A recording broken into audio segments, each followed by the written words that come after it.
ابن عباس رضی اللہ تعالی عنہ نے کہا کہ عبد القیس کا وفد رسول اللہ صلی اللہ علیہ وسلم کی خدمت میں آیا اور کہا کہ ہم اس ربیعہ قبیلے سے ہیں اور ہم آپ کی خدمت میں صرف حرمت والے مہینوں ہی میں حاضر ہو سکتے ہیں، اس لیے آپ کسی ایسی بات کا ہمیں حکم دیجئے جسے ہم آپ سے سیکھ لیں اور اپنے پیچھے رہنے والے دوسرے لوگوں کو بھی اس کی دعوت دے سکیں۔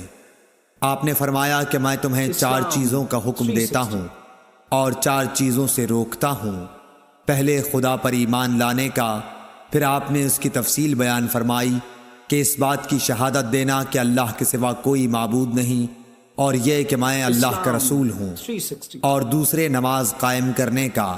تیسرے زکوٰۃ دینے کا، اور چوتھے جو مال تمہیں غنیمت میں ملے اس میں 5واں حصہ ادا کرنے کا، اور تمہیں میں تومڑی، حنتم، قصار اور نقیر کے استعمال سے روکتا ہوں۔ صحیح بخاری حدیث نمبر 523۔